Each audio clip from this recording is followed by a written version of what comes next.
ಹೌದು, definitely help ಆಯಿತು. ಇನ್ನು ಯಾಕೆಂದರೆ ಚಂದ್ರು ಹೇಳಿದ್ದು ಬೇರೆ ಬೇರೆ ಪ್ಲೇಸಸ್ ನಾವು ತೋರಿಸ್ತೀವಿ.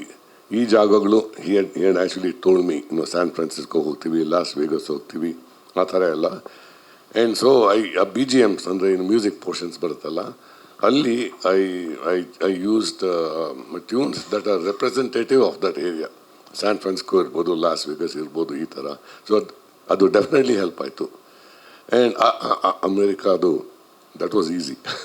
ಆಮೇಲೆ ವೀಸಾ ಸಿಗಲಿಲ್ಲ, ನಿರಾಶೆ ಆಯಿತು, ಆಮೇಲೆ ಏನೋ ಆಯಿತು ಇತ್ಯಾದಿ, ಅದು ಬೇರೆ ಕಥೆ.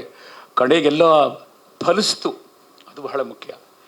ಹಾಗೆ ಹೇಳಿದೆ ಮನು, ಇಷ್ಟು ಊರುಗಳನ್ನು ನಾವು ಪ್ರಾತಿನಿಧ್ಯಕ್ಕೆ ತೋರಿಸ್ಬೇಕು. ಈ ಊರಿನ ಸಂಗೀತ ಏನಿದೆ, ಸಿಗ್ನೇಚರ್, ಅದನ್ನೇ ನಾವು ಬಳಸೋಣ ಅಂತ. ನೀವಲ್ಲಿ ನ್ಯೂಯಾರ್ಕ್ ಬರುವಾಗ ನ್ಯೂಯಾರ್ಕ್ನ ನಾಡಗೀತೆ ನಮ್ಗೆ ಹೇಗೆ ಜೈ ಭಾರತ ಜನನಿ ಇದೆಯೋ ಅದು ಅದರ ಆರ್ಕೆಸ್ಟ್ರಾ ಇದೆ.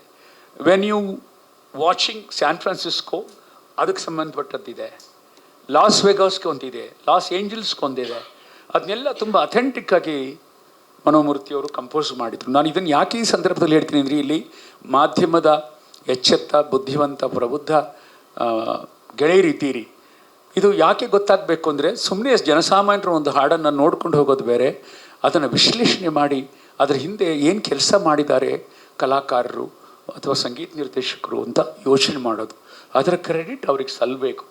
ಅದನ್ನೆಲ್ಲ ಆ ಹಾಡಿನಲ್ಲಿ ಅವರು ಸೂಕ್ತವಾಗಿ ಜೋಡಿಸಿ, ಅದು ಒಂದು title song, not only title song, ಮದುವೆಯಾದ ನವದಂಪತಿಗಳನ್ನು ಅಮೆರಿಕಕ್ಕೆ ಬರಮಾಡಿಕೊಳ್ಳುವ ಸ್ವಾಗತ ಗೀತೆ ಆಗೋಯ್ತು. ಅದು ಇವತ್ತಿಗೂ ಅಮೆರಿಕಕ್ಕೆ ಹೋಗುವಂತಹ ಎಲ್ಲ ವಯಸ್ಸಾದವರು, ಹಿರಿಯರು, ದಂಪತಿಗಳು, ಮುದುಕರು, ನಿವೃತ್ತರು, ಮಕ್ಕಳು ಮನೆಗೆ ಹೋಗೋರೆಲ್ಲ ಇರ್ತಾರಲ್ಲ, ಆಯಾ ಜಾಗಕ್ಕೆ ಹೋಗಿ ಫೋಟೋ ತೆಗೆಸ್ಕೊಂಡು ನನಗೆ ಕಳಿಸಿ ಫೋನ್ ಮಾಡ್ತಾರೆ. ಸರ್, ನಿಮ್ಮ ಸಿನಿಮಾದಲ್ಲಿ ಹೇಳಿದ್ರಲ್ಲ, ಆ ಜಾಗಕ್ಕೆ ಬಂದಿದ್ದೀವಿ, ಈ ಗೋಲ್ಡನ್ ಗೇಟ್ ಬ್ರಿಡ್ಜ್ ಜೊತೆ ನಿಂತಿದ್ದೀವಿ, ಅದು ನೆನಪಾಗ್ತಿದೆ ಆ ಸಿನಿಮಾ ಅಂತ ಹೇಳಿ. ಆ ಥರದ ಒಂದು ಜನರ ಹೃದಯವನ್ನು ಆ ಹಾಡು ಈ ಹಾಡಿನ ಬಗ್ಗೆ ಮಾತಾಡ್ತಾನೆ.